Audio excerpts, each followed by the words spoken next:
We knew it was coming, but and when it came, it was awesome. Wasn't much of a surprise.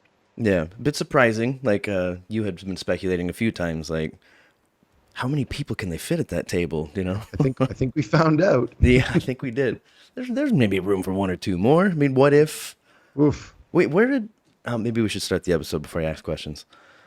We're Sure. online. Hey, we're on the internet. We're back. Welcome to Critters in Taiwan, a D&D podcast about Critical Role, where a bunch of nerdy-ass voice actors sit around and play Dungeons and Dragons. I am Ben and Gaoshang. I am Tim and Taizhong. And we're Critters in Taiwan. Base. Yay! How are you now, Tim? It's nice and much cooler than it was this last couple of weeks. Yeah. The rain clouds rolled in. Yep. It's nice. It was nice coming back from Kaohsiung because it was so much hotter down there than it was up here. At least it felt like it.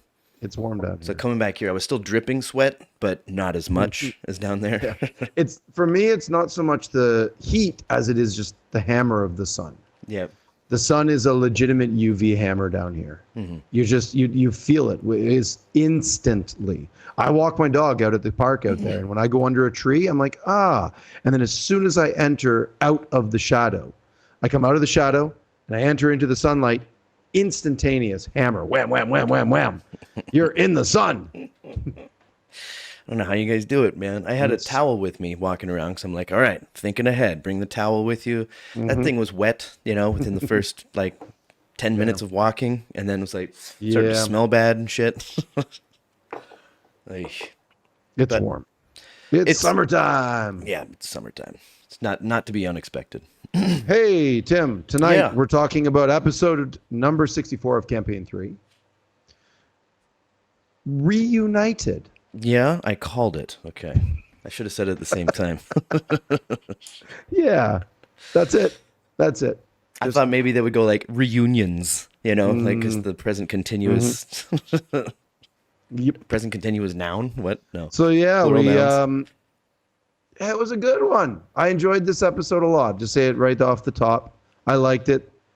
There was some laughs. There was some awkwardness. It was a zipper, You see the left side, you see the right side, and then, Mm-hmm.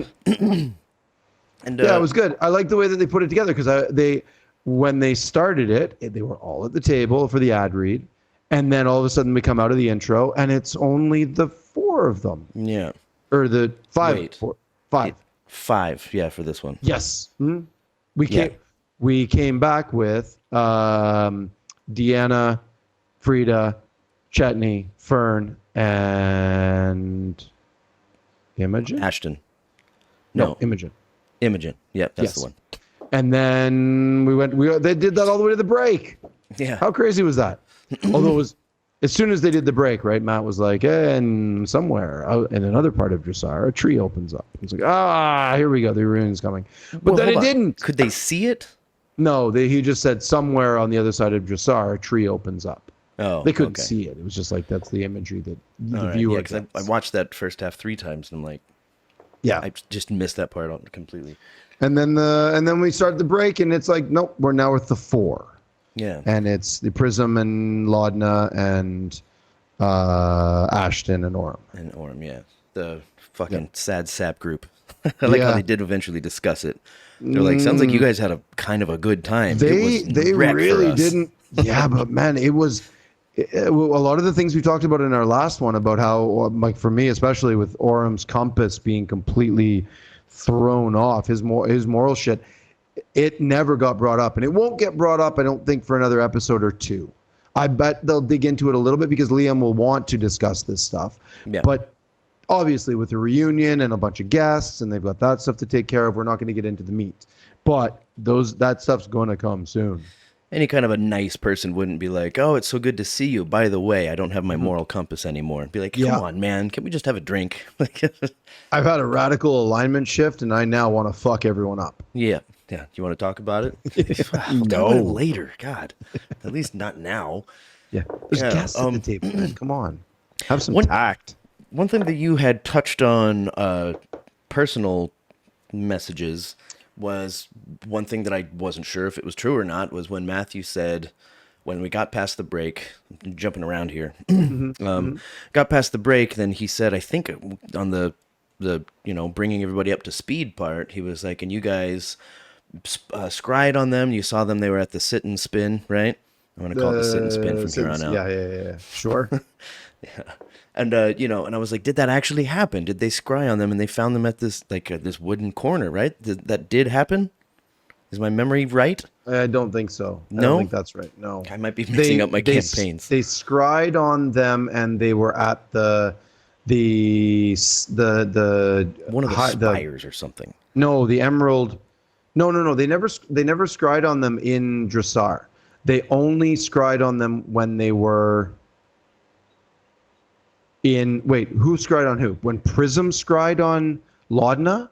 When Prism scried on Laudna, they were at the that team was at the Emerald Tree place with the Archdruid. They fought that thing in the Crystal Caverns. That's where they were at that point. Mm-hmm. And then when Deanna scried on She scried on Laudna again, yeah. On Laudna again. They were at the Inspired by Fire, is that right? Jesus, I don't remember. Did I write any of that down? I don't think I did. Either way, whatever way it was done, I didn't remember exactly how it was. And when Matthew was saying it, I was like, are we sure that's what happened? Because the way that he has it going with this group, then going with this group, when you scry on them, you have to know where the other team's going to be at, or just don't let the scrying work. Right? Okay, I wrote down when Deanna tries to scry on Laudna. This was I did write it down. When Deanna scried on Laudna, it was at 1 hour. I timestamped it. 1 hour, 13:40.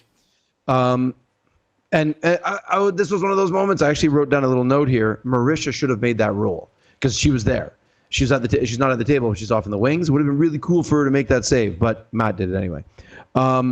This was right after the Bordor murder. After they killed Bordor. It's in the place probably. So they weren't in there. And then that was the Deanna scry, and then they all just went to the Spire by Fire because that's where they know that they would all meet. So no, they never did scry. They never did scry on each other in Dressar. Okay, so I'm curious about what I heard when they came back from the break, because I swear Matthew said something about somebody had scried on somebody and they were at the sit and spin or something like that, or at least somewhere in Dressar. I'm not sure. I thought that he'd said something like that, and at which point I was like, well, geez, like, don't you have to keep track of both of these things? Are they going one side on, one episode here, one episode with the other side, and then they're just airing it in this different form? Yeah. I had all kinds of questions from there. Well, this is how where is the it all meta tying together so nicely, Okay, so this is about the metagaming stuff, really, is what we're talking about now, because they're not keeping track of that stuff. They're not playing two different tables. It's one table that's been split. They're watching each other's episodes, so they know what's going on. They're very well aware of what the other team is doing and where they're going, and it suddenly becomes, okay, now we have ability. Now we know we're all going to meet in Dressar. That's where we're going to go.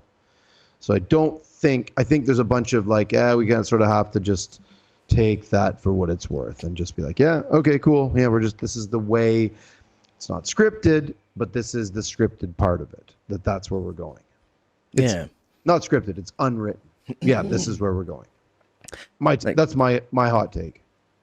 Yeah, it was the first thing I thought of when they had split the group, and then they're like, "Can I scry on the other team?" And be like, "How are you gonna make that work?" What if the other team, when we get to them, they're not in that space at that time? Unless you kludge the numbers or something like that. Yeah, very much.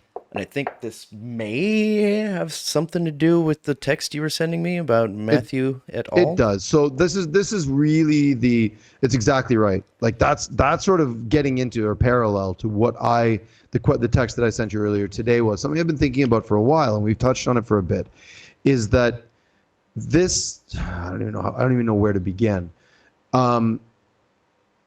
Matt's right. Matt's created a story here, right? He's created a world, a universe, a realm, all of these different planes. He's got everything going on, and he's creating storylines out of all of that. but the players aren't aware of all the storylines. They're not the ones that are keeping. They're only really, this is D&D. The players really only care about their own storyline. And then because this is a third campaign, they lose agency of their previous character's storyline as well. So like we finally get spoiler, we get a confirmation that Kiki is still alive, or later in this episode. But that's something that Marisha, whose character that was, has no control over anymore. So Matt's got all of these irons in the fire. Yeah. He's got all of these things. So with everybody, all of these things, and over multiple campaigns, over like 3 campaigns now, with bad guys going all over the place and doing all kinds of things. My big question about all of this is, and it's really what it boils down to, and get into the weeds if we want to, is he doing this alone? What do you think? Because I'll tell you what I think. I don't think he is. I think he's got a team. I don't think he's doing it alone. What I think it is that that's why I chose the words Matthew et al. It's still Matthew, and it's his thing. However, if he chooses to, like, you know, if I have a clean apartment, it doesn't mean that I am a very clean person and I clean it all the time. It just means I keep it clean, right? Doesn't mean that I'm doing it all the time. But when people come over, they're like, oh, Tim has a nice place, you know, has a nice clean place. I feel like that's fine, you know. I mean, like, I might say it's like, oh, I have a cleaning service that comes through, but I don't have to say that, you know. Right. It's like, Matthew, you've got a great universe that you've built here. He's like, oh, thank you very much. Yeah. Like, I do get some help here and there, you know, to keep track of, let's say, Kiki's life. I mean, what's Danny Carr doing right now? Right. Well, yeah. So that's a tough one though, because she's sort of said she plays a role on Four-Sided Dive. And she has her own theories about things. She says that all the time. I have theories about that. I have theories about this. So I wonder how in the know she is. She's the lore keeper. I think that's what her title is.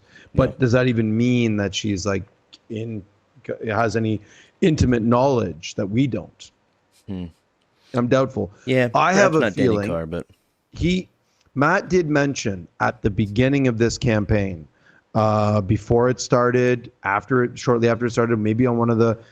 No, it was in an interview, I think, how they had hired, Critical Role had hired outside consultants specifically to address cultural issues and any parallels with Earth cultures that might arise in Exandria, specifically the Southeast Asian stuff that's come out of Marquette. Yeah, to avoid appropriation, etc. Yeah, which is hilarious because this is fantasy, but at the same time we know that that's the way the world works now, so cool.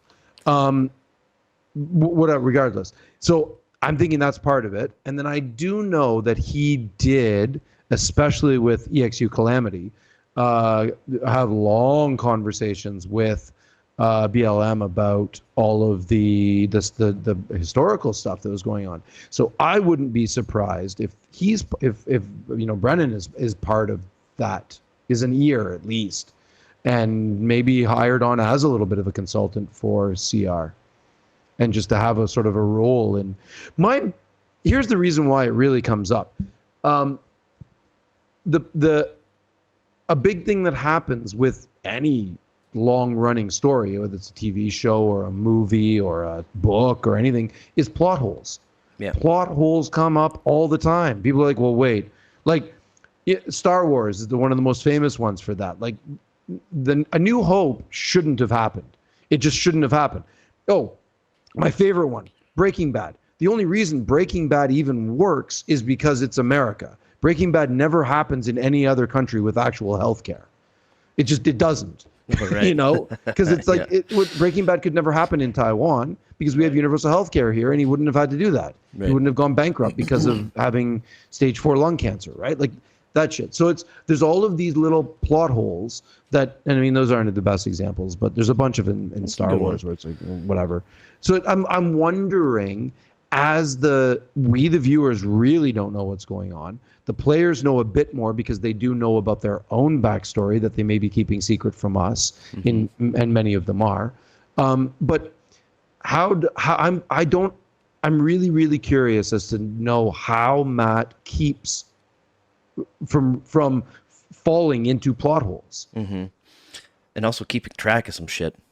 You know, I mean, Yeah, he's got a natural talent for this stuff, or natural sure. skill, talent, He whatever you wouldn't be want to he call it. wouldn't be one of the best DMs on the planet if he didn't. Let's Right. just, you know. Like his little things that shouldn't go unnoticed, like when they sending to Shadadna, what the fuck's her name? Jadana. Jadana. Yeah. Yeah, and she's there like, oh, you know, it's like, hey, we've done this before. It's like, yeah, but she's old, you know, like he didn't Yes. say that, but he just kept on Yes. doing it. And he's like, you want some juice? You know, it's like, what a beautiful little touch, fucking hilarious, because he's really good at what he does. Like he Yeah. didn't write that, or maybe he did, and you just had a little note here. If they fucking get Shadana, you know, like freestyle rappers, like if you say something on the spot that you had written before, but you're not looking at it currently, that still counts as freestyle. You know? Sure. Counts as coming up with it on the spot. Okay, and that's a big part of it. But what about the really big things, like the I'm thinking about like really the big one that I'm thinking about is the Malleus key, like the fact I've been replaying those events over and over and over again about how he got this. Ludinus gets the sliver of divinity by luring Keyleth to come there. And you have to backtrack that game is played out by Ludinus to get Keyleth even involved in it by sending the assassins to get her into it, to do this, to make this fall, to have this thing happen, and then Vax comes in to rescue her, and then he's like, then there it is, and suddenly Vax is a sphere, and then the Malleus key works, and all of it. To get to those points, other things that was a jaw dropper. That whole sequence. Sure. It was amazing, but there are so many. This is one of those sequences where I'm looking at it as a skeptic and going, yeah, but how? Yeah. How did all of that happen? The chance of, and this is one of those things where it's not a movie where you don't look at it and it's all bared as a viewer. There's obviously tons of stuff that is hidden from us as viewers because that's the way D&D works.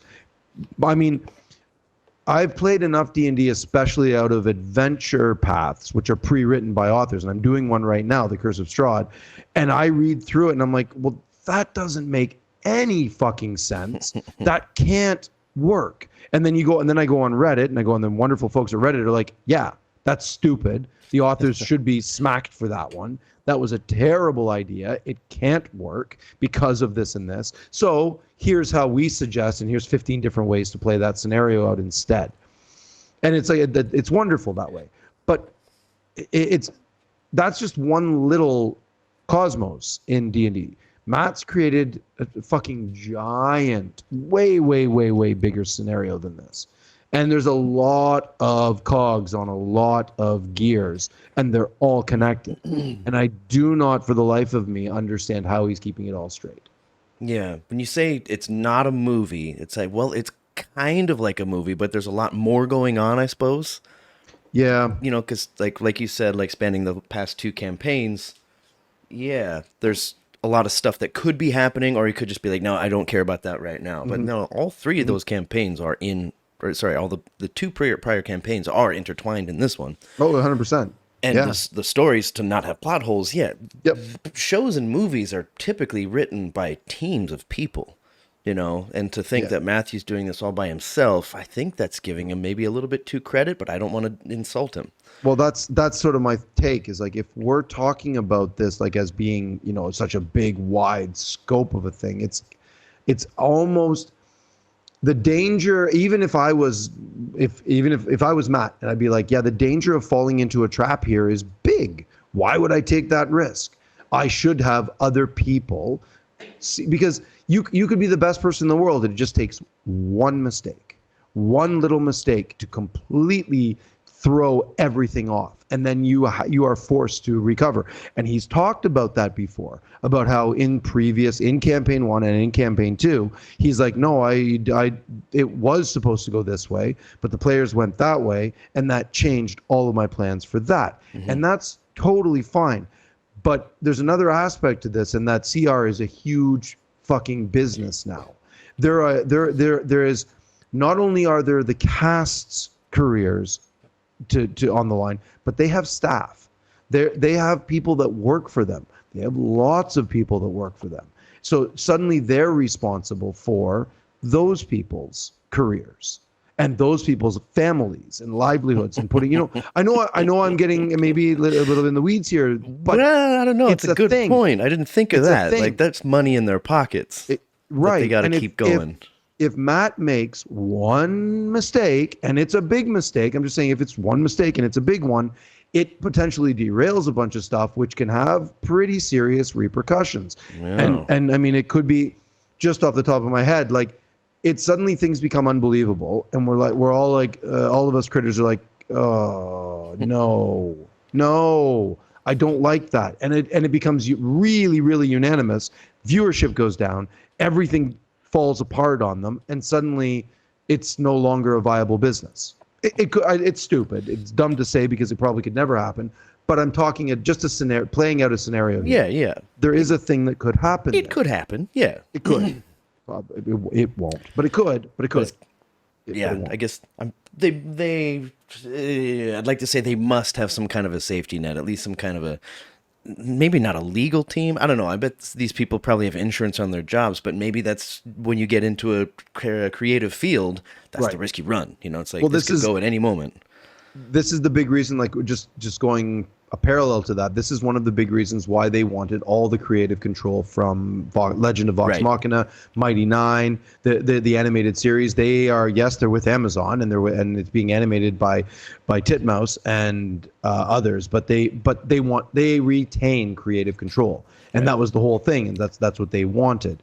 And that's where that becomes a bit of a risk, right? You're like, okay, yeah, but the suits at Amazon are probably very nervous about shit like that because they're like, yeah, what if this? They're not now, but before season 1, I bet you there was a lot of discussions, and they're like, yeah, we can't let them do this, and like we have no choice. That's the only way it's going to happen is if they do this. And somebody smartly said, yeah, let's do it.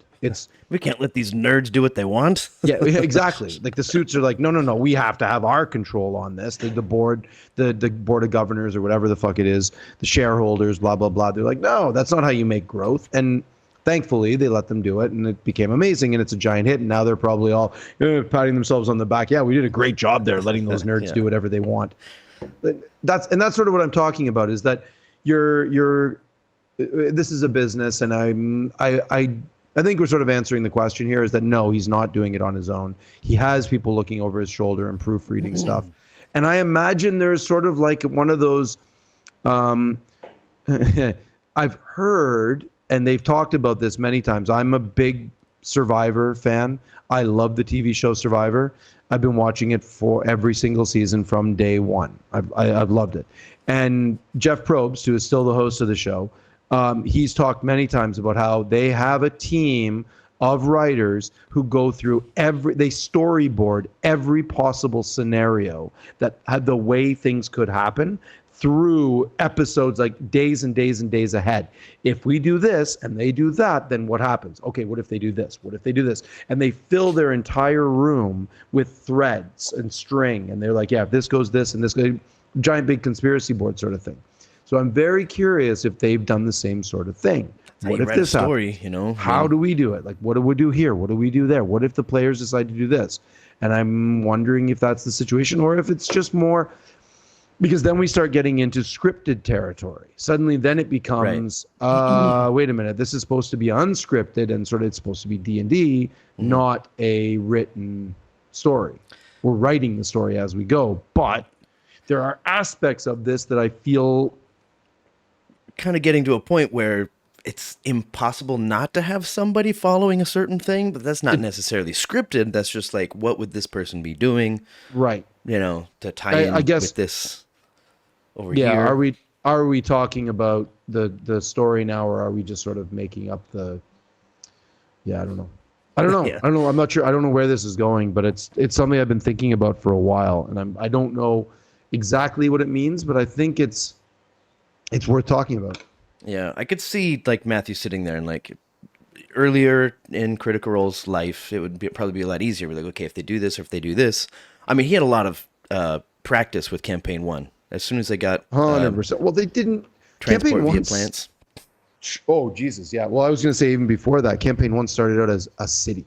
That's That's literally all Exandria was Western. It was one city. Yeah, that's right. it.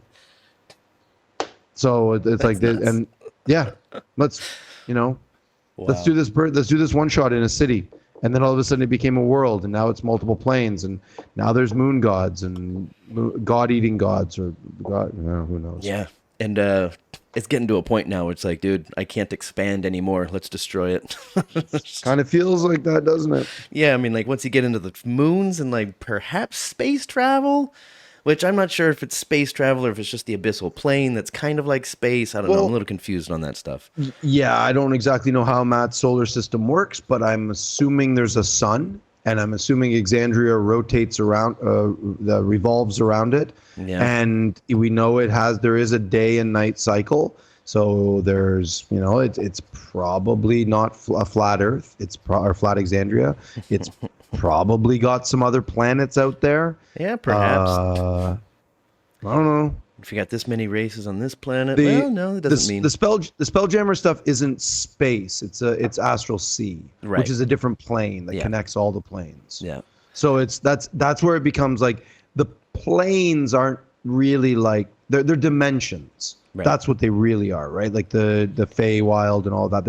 It's a plane, which is a dimension. Yeah. So it's semantics. Yeah. Hey, we haven't rolled any dice yet. Do you want to do that? My little notes here, like really kind of minor things, basically. Yeah. Well, listen, this episode was really all just about the two parties reuniting and telling the guests don't let the door hit them on the way out. Right. Hey, where did Amy's character went to find Dariax? Right. So she's back up in northern Wildmount. Yeah, well, they found that, remember Prism did the scry on Dariax and found that he was in he was in a tavern of some sort, in right? Western. In Western. Oh, okay. So he's in Taldore. Darius. Yeah. Taldore, right? Yes, Taldore. Yeah. Yes. Right. Huh. Maybe he got shunted somewhere too. That's something else we haven't figured out. Some people stayed, some people shunt. We don't know. And again, this is like this goes back to my other thing about how is Matt keeping track of all of that, and why, and what are these little things, and because that kind of chaos has a real high chance of fucking you over in the long run, if not being able to keep track of things. So yep. Matt is constantly referencing those PDF documents. I'm wondering who's writing all of those. Is he doing them? Big old secret, man. We're gonna have our tin hats about that one for a while, I suppose, unless he comes out and just tells us after this campaign. Campaign wrap up, maybe. If we get lucky. We'll see. Maybe he'll bring it in. He's like, all right, so this is this person, this is this person. She was in charge of Keyleth and the Ashari. He was in charge of, I would applaud it, if they came out and just said that. Like he was in charge of most of Campaign 2's character stuff, like the main playable characters and whatnot. Yeah. Just bring out people that kept track of it, and he would consult them regularly and be like, oh, so we can't bring her in right now? Okay, thank you very much. Ideally. That sounds great. I would be so proud, as if I had anything to do with it. All right. Oh, yeah, I've got 3 quick little things here. You want to roll into it? Sure, let's do it. All right. My Matthew die won this one. Okay. And we're starting with a 6 over here. Holy shit, I rolled a 6. Oh, what? Yes, I rolled a 6. Rolly doubles? Ooh. Jeez, double or nothing. With another 6. 3. 3 6s and a 3. Oof. I'll start with my most evil question. Wait. Did we just roll 3 6 6 6? We have 6 6 6, and then a 3. Yep. I'm gonna start with my most evil question. You should start with your most evil question. Satan's watching. Okay, so we learned, this is the most evil it gets on my page, that bonded blessing with faithful caregiver it can potentially give him a stress point. Yes. And apparently I have the impression that there are 4 stress points. It might be like more. Once he gets to 4, it's... I have a feeling that I think it might be more. Oh, maybe with level ups it takes more to get him to fuck up. You wonder, yeah. Because, he had the D4 after the kiss, right, to calm him down. Yeah. And he got That a 2, was so he went down 2 points or whatever. that was Matt 100%. I don't know this to be so, but I know it's true. I think I know what you're going to say. That's 100% Matt going, I don't want to deal with this. Here, this Yeah. is just get rid of those stress points. Yeah, that's what it felt like, dude. When they first started, and they're just like, Yep. okay, so roll. And so he got 4%. And he's like, Yep. oh, fuck, they could die right now unless I do something. It's like, she can't roll lower than 10 another time, you know? Because there's a decent chance. He's like, oh, fuck, I didn't expect that to happen. But Nobody Matthew, expected that consult to your happen. Team. It's like, what happens if they all die right now? And he's And like, all right, you know what? Let's then the retcon. birds, then the birds show up, and Sam's like, I'm there. Yeah. And he's like, the look in Matt's eyes, like, shit, oh, birds, right? Oh, fuck. Hey, fun little. Sorry, you do your thing, because I want to talk about those birds for a quick minute. Yeah, sure, go ahead. We can come, hey, back and forth. We can come back to that in a second. That's basically it anyway, but I have one more little thing. I saw a thing, and it never really occurred to me how, and it totally makes sense, but I never thought about it. How fucking cool would it be if that area with those bird people, whether they were the Akaria or the Isphura or the Arca, fuck, I don't know how to pronounce that word. It's with the other bird people, the bird people race in 5th edition. The Isphura are the one that was what, anyway, the bird people. Remember Serret from EXU, Calamity? Mm-hmm. How cool would it be if this is the secret area that he brought Pesha's orb to, with all of the fucking knowledge, and they're hiding it there. And they've been hiding it there, keeping it safe for who knows how long. For this long now. And Matt was just like, well, if somebody ever does something, this is where it's going to bamf them to. Yeah, and it was a choice of his to put that as an option. 100% it was. know? So I'm super surprised that Travis didn't pick up on that, because Travis with Chetney was the first one like, hey, no, we just want to get the fuck out of here. Because if they had, if one of them had failed, I think it was Fern, had failed that persuasion check, they definitely would have made their way into the city, and things could have been very, very different, because they would have been prisoners, and it would have been fucking amazing, because we potentially might have seen some stuff. About that. I'm just saying, like, can you imagine how cool it would be if they get pulled into the city, and there in the town square of the city is a giant statue of Serret? Travis would have lost his mind. I wonder if Matthew's just sitting there like, man, you guys missed out on so much by getting out of that scot-free. Yep. You guys regret this, but you have no idea. Yeah, I saw that on Reddit a couple of days ago, and I was just like, oh, I never thought of that. Fascinating. Yeah, campaign wrap-up would be amazing. You know, he escaped. Like, and by the way... it makes sense that he would have landed in the mountains somewhere, because that's, you go to the high ground. That's where you go when the world's ending, when there's an apocalypse happening. You go to the mountains and hide. Sure. So yeah, they're a bird race, so they can be on a cliffside, no problem. 100%. Like, this is a really cool idea. Love to know. That's kind of surprising, actually, that I've only seen one bird race other than Kiri. You know, she was a Kenku, right? Kenku, which is which is like. Yep. What always calls me when I'm podcasting, dude. Tuesday, this time. Come on. Fuck. Well, we did see them in Marquette. Remember Jesse, Ashton's friend? Yep. Arakokra. Aarakocra. Arakokra. Jesus. Yep. Yeah, that rings a bell. Okay. Maybe that's why it softened, like, oh, bird race. Oh, the only one I ever saw was Serret. Mm-hmm. Huh. And then there's the Isphura, which I think are Critical Role. That's their homebrew name for it.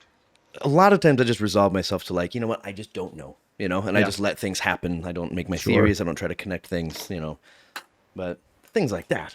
I feel like I should have noticed it. Beautiful thing. I love it. So we don't really know how many points it takes for FCG to flip out. And we don't really know if there's, like, Sam back there rolling dice to see if he gets a point from certain things? Like, does he know how to self-govern that? I think that's part of what he does, is that he's like, no, I know what's going on here. If I'm taking points from them, if I take like 20 points of damage from them Then total, blink. it's a stress point. And then when it's 40 points, it's a stress point. When it's 60 points, it's another stress point. And then if something happens, okay, yeah, no, I'm there. It's like I think that's the way he plays it. I think there's like a table that it's like this. If this happens, then it's 1 point. If this happens, it's 2 points. If this happens, it's one more point. Yeah. I'm guessing that's what him and Matt have sort of worked out. There have been a couple of times where Matthew was like, and one for you. And he's like, okay, that's right. That was early on, if you remember. Mm-hmm. Like, I'm not saying I remember and you don't. There have been a couple of times where it's like, oh, and mark one down, Sam. You're like, mark one what? Before anybody knew I remember anything. before we really understood what the stress points were and how they work. I will end that one with Sure. That night, just when after all of that happens, FCG goes into stasis mode, and Frida wants to go in and find the dreams, and Matt's like, right. What are your and Sam's like, I don't know. Yes, I was about to say this. I've always wondered. And he's like, okay, are you giving me the baton? And yeah, like, yeah, I am. I couldn't remember the term. And is the ball in my court or whatever the fuck? Instantly, the player in me is going, that's a shit move by a player. That's not a good thing to do as a player, to give the DM that, for two reasons. Number one, he's busy enough. Give him a break. He's busy enough, and you're putting more things on his plate. But number two is, it's also kind of dangerous to do that, because if the DM is a little bit of a vindictive DM or a prankster DM, yeah, it's like you're putting a little bit of, it's a lot of trust. That's what I'm saying. It's a lot of trust. So, which they always have. But I feel this is one of those things that Sam does intentionally, because he's probably written this into the character's backstory. He doesn't dream. If he dreams, he's not aware of his dreams, but it's part of why he doesn't think he's human. Right. Yeah. Because he doesn't think he has a soul. He doesn't think he's alive. And I think I'm like, I sort of realized, I'm like, no, this makes sense. This would, like, if one of the other players at the table tried to do this, then it would come across as a shitty thing to do. Mm-hmm. But with Sam, it kind of makes sense, and it kind of tracks, and it works for his character. And I really feel that just the Sam sort of the aura that he builds around his characters, it really helps out a lot. And Matt is like, okay, yeah, I'll go with it. This is what you get. Mm-hmm. And because it didn't even feel like they were dreams. It felt like they were files being reordered. Yeah. Like this was just fragmented memories that are locked away that he can't access, but they're reorganizing themselves, kind of. Which I thought was really interesting. Yeah, it's like those strange dreams that you don't have much imagery, but you just wake up with a feeling. Because he said, like, you feel like working, and you feel like construction of some sort. You have there's rage and this need for release, I think those were the memories of him being turned on as a killbot, and the programming being put in, but then being stuffed away until the commands were given. Mm-hmm. That's what I think those files were that he was looking at, that Frida was sort of unintentionally accessing. That's all. I mean, it works okay, because, like, he doesn't know if he dreams, but there was... No, was that jumping into Ashton's mind? Was there at one point... he was able to join Imogen's dream, right? Yes. But he didn't have his own dreams. No, he's never gone into his own dreams, or anybody else has. This is the first time. So in this case, Frida, what's it called? Read thoughts? No, detect thoughts is the spell. Right? Is that what they're doing with dreams? They're doing detect thoughts while they dream? Yeah. That's right. Because I think that's all he did, right? Just detect Yes. thoughts. Yes. And if you're detecting thoughts while they're sleeping, is that tapping into a dream necessarily? Exactly what it is. Yeah. I mean, because he's sitting there trying to calm down from this fucking Yep. rage that's about to happen. So, Yep. you know. Mm-hmm. Huh, Agreed. I don't know. Huh, okay. Rollies. Rolly time it is. 5. 16. 635 for me. That's 2 for 2 there. Speaking of Frida and this detecting thoughts kind of thing, did they multi-class again? No. Is that even is there a rule against like? You're talking about the his like ability detecting to thoughts and stuff now, and you know, not teleport, telepathy. Yeah. Yeah. There's a feat. What's going on here? The speculation is he took a feat when they leveled up. They Yeah. all leveled up, right? I didn't watch that. Fuck, I forgot. They did the video where Bell's Hells leveled up to level 10. But when Deanna, Prism, and Frida sat down when their character art came out, new character art, by the way. I only noticed that on Prism. When the new character art came up, they all said level 10. So they leveled up as well. And actually Prism mentioned that too. She's like, "Can I use a spell that I just got when I leveled up?" And so the speculation that's is what it's for. Frida probably did fight a level in fighter and probably took the telepathy feat. Okay, so the telepathy thing is a feat. Okay, I was yeah. gonna say. Yeah, because I don't know these But skills very loosely. Anyway. It's a weird one because that's one that only like a sorcerer or a wizard or a maybe a cleric, like a mage, a caster would do. A fighter would never do that, but an Aormaton fighter would. Yeah, of course you could, but it wouldn't make any sense. It's cheese. It's like, why would you do that? Well, because I can. Well, that's not a good enough reason. Like if you're in this day and age of when we're supposed to be really concentrating on backstories and role playing, it's way more important in the game to make things cohesive as opposed to just min-maxing and cheesing all the time. It's not as much fun. It's the days of cheesing are gone. Like when I was a kid, I definitely would have made a halfling barbarian who could detect thoughts and read minds and stuff, because that's something that 15-year-old Ben would have found hilarious. But now I'm like, no, that wouldn't make any sense. Why would a barbarian be reading thoughts and communicating with his mind? That doesn't make any sense.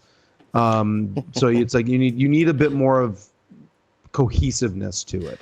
So an Aormaton that can read thoughts or can do these things makes way more sense, especially with the connections that he's been making about with FCG and with Deanna and with all these friends and learning about all this stuff.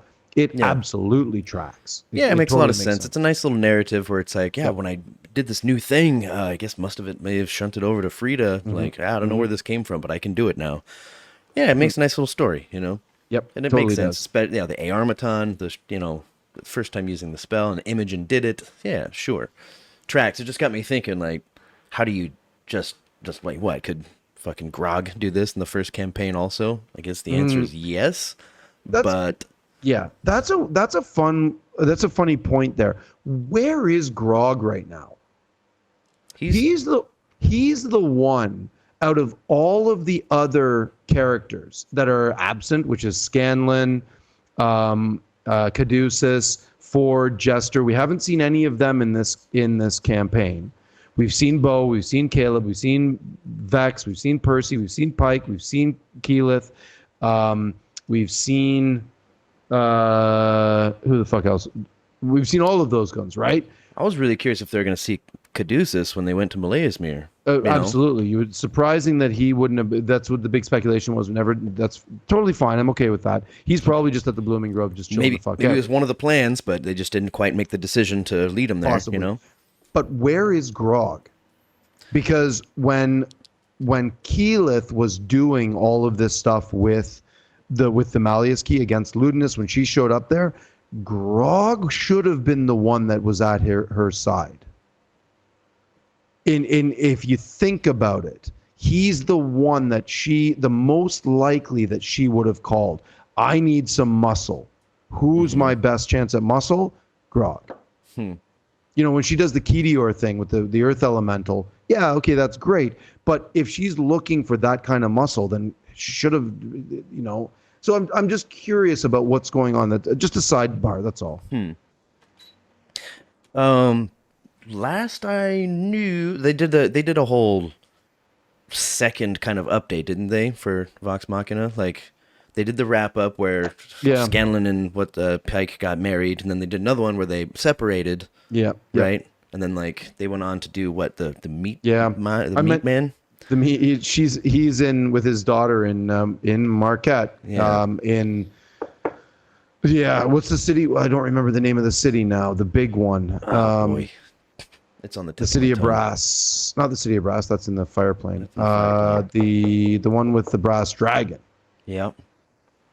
Oh boy. Nope, it's gone. It's gone. It's all good. Get in touch. I'm going to go. I'll do this one because it's funny. I had never. This is honestly has nothing to do with Critical Role whatsoever. I had never heard of a raccoon dog before. I still don't know what it is. I didn't look it up. I went down. Well, I instantly looked it up because I'm like, what the fuck is a raccoon dog? It is they were probably here in Taiwan. They're not now, but they definitely were because they're all over China in this area, like on the other side of the strait. So they were definitely here in Taiwan at one point, but they are all over there. And then there's another, that's the common raccoon dog. I encourage you to Google it, man. It genuinely looks like a dog and a raccoon. It is wild. And then there's another one, which is the Japanese raccoon dog, which again looks exactly the same as the common one. They're not raccoons and they're not dogs. They're foxes. They're foxes with raccoon dog colorings. It's wild. Really fucking weird thing. I had no idea they existed until this episode. So thank you, Ashley Johnson, for introducing me to a new animal. Man, they're a bit fuzzy for this part of the world, aren't they? Mm-hmm. Oh yeah, well they definitely live in the cooler climates, like the mountains or whatever. Yeah. They're like Japan and China are not exactly warm. They're nice and cool places. Yeah, see some snow in that picture. Yeah. Yeah. Yep. Oh, nope. Yeah. Anyway, that's all I wanted to say. Rollies? Yeah, I got my last one here. I want to win one. All right, 3 for 3. Here we go with a 7. Tucker takes it. Oh fuck. Okay, I'm going to go to the big. I pull out my big gun here because this is what I want. Deanna's commune. It's the one. The 3. She gets the 3. I sent you that screenshot. Her commune. Her commune. Right. I wrote down the first question. The 3 questions. When she gets the 3 questions, yeah. Yeah, she gets the 3. The first question is: working with Bell's Hells actually going to help save all of you? Super vague. Of course, there's no response to that one. Yeah, they're gods. They're not oracles. Yeah, they're basically they don't know. So it's sort of it was one of those things where I'm like, it's kind of you're not going to get anything from that. Her second question is super pointed, but again, are your disciples perpetrating harm in this world at your behest? Mm-hmm. Again, I love Abria's questions and I love this thing and I think there's methods to this madness, but every single god is going to answer the exact same way. My disciples do what is necessary for the good of our people collectively and the future of Exandria. This is King Lear. This is Macbeth. This is what is good and evil. Mm-hmm. If you're a betrayer god, everything you do is good. If you're the Dawn Father, everything you do is good. It has nothing to do with perpetrating harm. Like that doesn't mean anything. What every god is doing is going to be helping their followers. That's what gods do. It would be the exact same answer for any god. It's so subjective. So I found that question a little bit pedantic. I feel the third one is the gravy, right? Are you worth saving? Sure. I just turned off my camera for the feed. Oh, okay. Are you worth saving? I love that question so much because it really, and Matt played it out really well. Like she gets punished for it, and then when she tries to do the spell later, it almost doesn't work. It's like whatever. But what I got from all of this is Ford with the Sword of Fathoms in Kravarad, in the kiln, where he's telling Uk'otoa, "You need me more than I need you." And I just had chills when I made that connection. I'm like, oh, it's so good. Because these are those moments when players get to really dig deep into their own ethos and their own their backstories and where they come from and who they are facing current events. I love that shit, man. I love it. Love it so much. So for me, that was one of those like bravo moments. Like, yes, well done, Abria. It's a loaded question. Brilliant. You know, it is. I mean, like it is, but Deanna is freaking the fuck out here. She does not like what's going on. I think there's some self-loathing involved in this. She doesn't like being a cleric. She doesn't want to be a cleric of the Dawnfather. She doesn't want any of this stuff. There's a lot of subtext to this character. And I don't think it's very evident because Abria has this it's borderline ADD at the table where she's just constantly giggling and laughing and calling shit out that it's above table. And, you know, it's like, that's not in the game, but of course it's not in the game. It's above table. It's all good. So there's a little bit of deflection going on there, right? So, yeah. She does say a lot of stuff like, you know, like, I never get anything out of you, you know, that kind of stuff. Mm-hmm. When she's finally talking to him, she's still the Karen that, you know, she kind of described herself. Love it. Yeah, like, I love it. So good. When the bird guy flies away, he's like, I guess what an asshole. I remember what she said, you know, what an asshole. He's like, he's all right. He's, you know, he let us go. He's like, yeah, but fuck that guy. You know, she's got to get in there with her little, she's got an attitude, you know. Yep. 100%. And she doesn't hold it back against her God that gives her all these powers. That's good for you with the sass, you know. It helps people in the long run, sure. Yeah. Heavy questions from her. Yeah, I really enjoyed them. I loved it. It made me, sorry if I can just tack on one more to that. Yeah. A little bit later as the guests are leaving and Prism is talking about how she wants to leave and Deanna promises to bring Frida back to FCG and FCG turns and looks at Prism and is like, sorry if I'm stealing yours here, but Prism is like, yeah, of course. And he's like, insight check. And she rolls a natural 1. I loved that moment because Emily instantly went into, this is what a natural 1 looks like. And she was like, I genuinely have no idea what you're talking about. I'm so confused. And so, of course, yeah, your insight into what I'm doing right now is totally valid because I don't know what you're saying. It's that leaning into a natural 1, leaning into the role playing. I love it so much. It's so good and so valuable. For me as a player and as a DM, it's so valuable. Like, watching these examples and learning from them. It's just beautiful. Mwah, love it.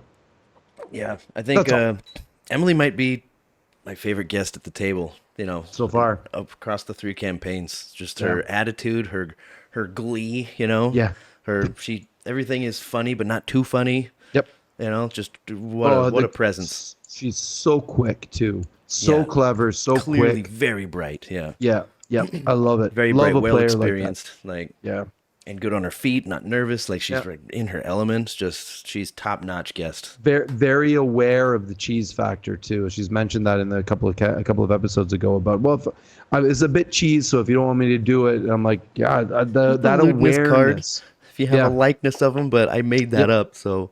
Yep, that awareness for it is just like, yeah, DM, I'm gonna push. So if you're and I'm just gonna keep pushing. I mean, Laura does that too all the time, right? She pushes the envelope, and it's like, yeah. Yep. It never bothered me when Emily did it. It used to bother me a lot when Laura did it back in the day. Yeah, I think we've talked about that We have. Yeah, We have. I would get actually annoyed with Laura. It's like, Laura, stop trying to fucking cheat. This isn't a Yeah. game genie, man. Yeah, it's And well, like, it's I talked about this last week, right? About how the in D&D when you start pushing that and trying to persuade the DM to do stuff, you put them between a rock and a hard place, and it's not a pleasant place to be because you come out you it's lose-lose. It's whatever happens, whichever way you go, it's lose-lose for you because you come off as too soft or you come off as too hard, and both of those are bad places to be. yep. And also maybe from the DM's standpoint, it's like, okay, if I allow you to do this, I'm gonna remember this, Yeah. and like maybe bring something on you later, right? Yeah, There's a push and pull to everything. there is. I think she's just out there. It's like, can I re-roll that now that I have my dice? Be like, go Yeah. fuck yourself. Yeah, that was a funny moment. No, just flat out. Oh, okay. The thing is, like, she knows that she sounds ridiculous, but she Yeah. still like perks her ear up. Like, will he let me actually? Yeah. Like Yeah, of course. she'll get anything she can get. Yep. Grab Yep. anything she can get. But Oh, it's the passion at the table. It's like these are these consequences for a this whole new movie. imaginary. Yeah, for the consequences for this imaginary game have real life effects. It's amazing. one more before we go. Go. All right. Rolling with an infinity. Ooh, What'd you get? 14. Ah, Oh wait, what did you? Infinity means 8. I rolled an infinity. That is an infinity. Wow, you win. But to what Okay, capacity? What's the one? I just saw one that I wanted to sort of talk about a little bit. Man, no. Oh yeah, this one. Here it is. When Deanna scryed on Keyleth. 2 things. Number 1, Matt didn't roll for a save. Poor form, Matthew. I thought he did. No, he didn't. Huh. I watched it intently. I rewound it, and I did a Tucker, and I rewound it, and I was like, nope, definitely didn't. And secondly, those wounds. This is not the first time that Matt has done this. Oh, sorry. With Keyleth, I was thinking Laudna. Yeah. I thought he No, did no, roll with with Laudna. With Keyleth, he did. Okay. With Keyleth, he did not roll. But then she's got these wounds he described that are open but not bleeding from Odahan's poison blade, right? Like that poison that has the Right. that specifically counters healing magic. This is something that we talk about in D&D all the time, about just the ability to you get the shit kicked out of you in combat, and then you have a long rest and you're instantly back to full health and there's not a scratch or scar on you. In older versions of D&D, that was not the case. If there was specifically like you have in your character art, you would describe the scars you had from battle and all of that. But that's long gone now, and now it's just healing magic makes you pristine again. So this idea that there are wounds that do not heal is one of those things that's kind of uniquely Matthews. We talked about it with Ioun, with her terrible scar that she's got from her battle with Torog, and or is it Torog? I think it was Torog, or the Chained Oblivion. I can't remember which one. Sounds right. Yeah, it's either Torog or it's the Chained Oblivion. I don't remember. The Crawling King. It might have been Torog. It might be the Crawling King. Whatever. I just wanted to ask you what your take on that is, about how you feel about that as a observer of this thing. What you feel about that? I mean, a couple of things. Like, this is one of our beloved characters who's now going to be likely permanently disfigured, barring like a wish spell or something like that. But maybe will not be healed. That's the first one. But the second one is, what do you think the place for that is? Because I feel, right, this is where I wanted to go with this. I didn't write that down, but I remember thinking it, is that going back to our other thing about plot holes, didn't a bunch of the other players in the battle with Odahan Thule also get hit by her sword? Mm-hmm. So it wasn't poisoned then, but it was poisoned at this one. Uh-huh. Is this one of those plot holes that I was talking about? I don't know. I'm merely just saying. I feel like something happened to her while she was still there. That's what I thought. Because there's a difference between her and the other people, or Odahan changed something, but they couldn't heal at the time, right? Until like she was gone or some time had passed or something. We and then don't they just know. had this long rest, and then they were all just like, bink, back to normal. Yeah, which we makes don't me think really that there's magic happening when they sleep. Because who the fuck just like, over an 8-hour period? Well, that's the mechanics of the game, right? Is that sure, I know, but it's not supposed. with the element of Combat is not realism. supposed to be like slashes and cuts. It's supposed to be. Hit points are not supposed to be like hit points. They're supposed to be. This is your health until you get knocked unconscious. Right. So there's a lot of discussion about this online about different rule sets with running damage and different ways to do it and what it actually means, and there's all kinds of theories about it.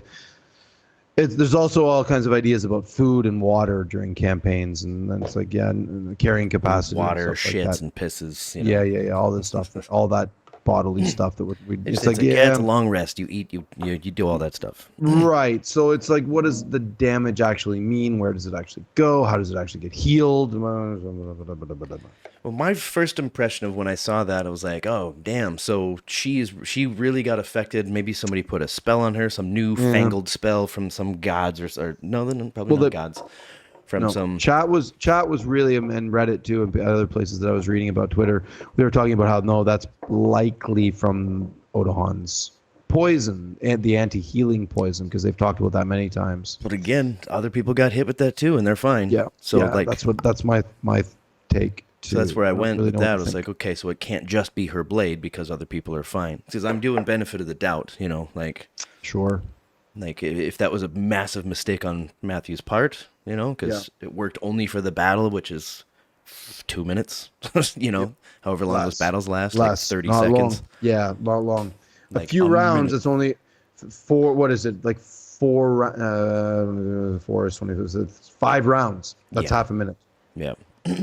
So, yeah. So I don't know. I'm still on the benefit of the doubt. I think that somebody did something so that she couldn't heal. Because the thing is, she was right close to death. What did Matthew say? Like 9 points or something? Something like that. Or to unconsciousness, right? Yeah. Yep. And so something must have happened right away. Well, I guess they got vaxxed and they kind of left her alone or whatever. But maybe. Oh, but also we don't know, right? Because everybody gets shunted out at that point. Yeah. We don't really. Only Matt knows. So this is one of those things I'm talking about. Is there a plot hole here? How does she even get out of that? How did the Raven Queen intercede somehow? Did something like why was Vax even allowed to come there? Wouldn't the Raven Queen be like, no, and then he's not allowed to? Did she send him? Did the Raven Queen go, yes, go defend her? And then the Raven goes, oh, sorry, my bad, I fucked up there. I shouldn't have let that happen. Like, I don't know. Like, I don't care what you say. I have to defend her. She's like, there are going to be consequences. You're like, it's her. I can't help it. You know how Vax is. Even as a paladin of the undead paladin of the Raven Queen, the champion of the Raven Queen. Yeah. His love knows no bounds. Even you wonder how much of his original personality he retains in that situation.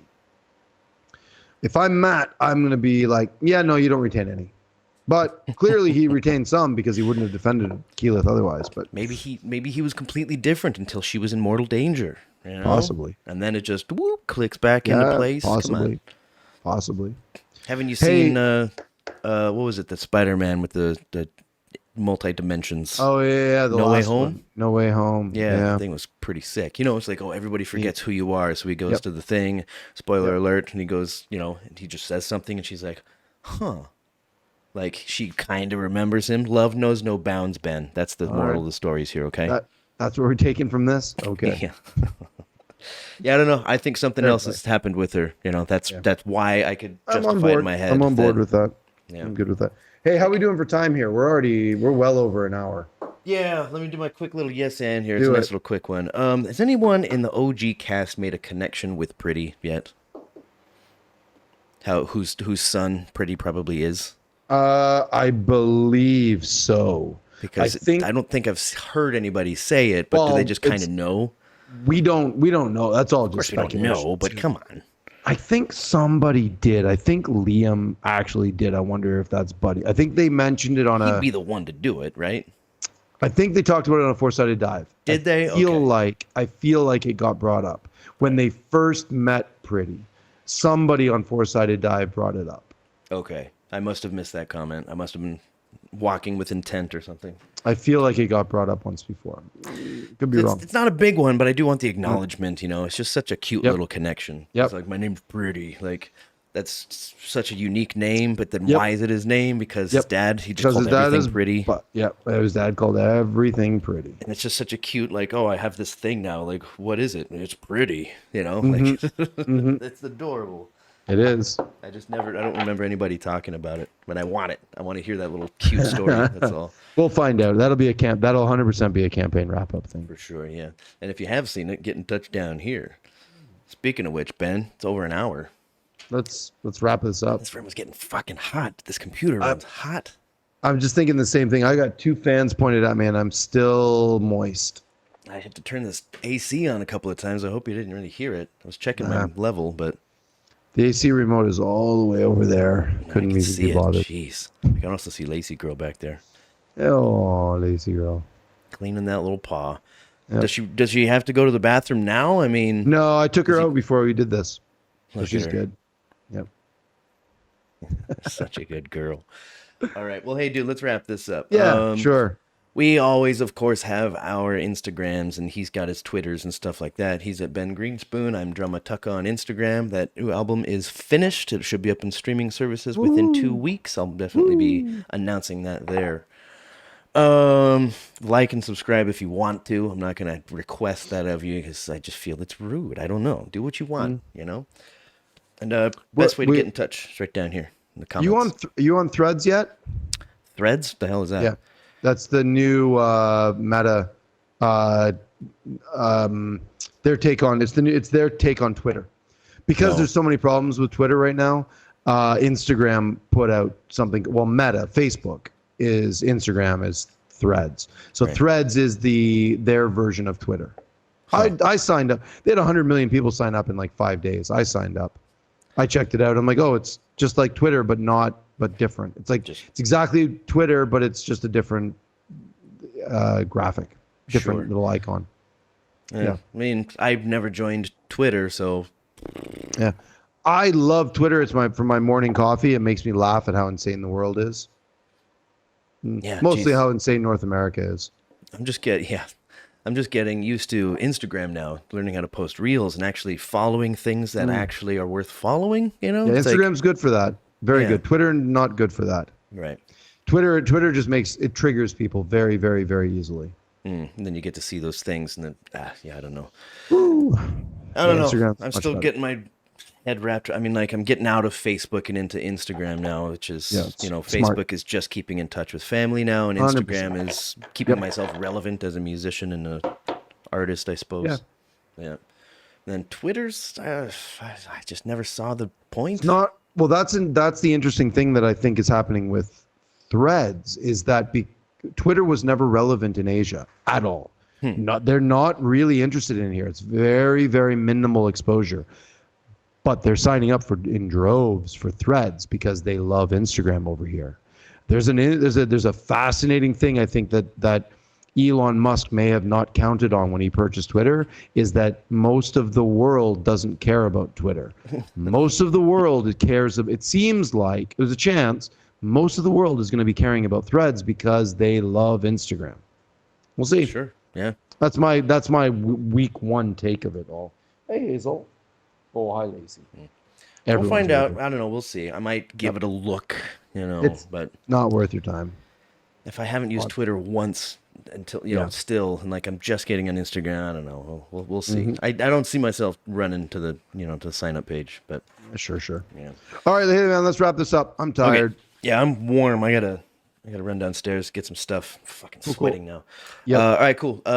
Get in touch down here. Yep. Follow us and all that shit. Subscribe, do your laundry, all that stuff. Much love. And all right, so we get these 3 weeks. We should have a 4-sided dive coming up, yeah? July 11th. July 11th, right before I take off. Yeah. Oh, we have one more of these before I take off for a few weeks back home. 4-sided dive tomorrow. Oh, great. Yeah, that's tomorrow. Oh, shit. Oh, hey, look at that. Cool. All right, well then, don't forget to love each other. And is it finally, I guess, tomorrow? Is it finally Wednesday for 4-sided dive? That's it, right? Yep. That's usually how we do it. Okay, cool. Doesn't matter if it's 1 week off, 2 weeks off. Just Yep. fuck it up every time. I'm just deteriorating. All right, everybody. Peace. Peace. Oh, click over here first.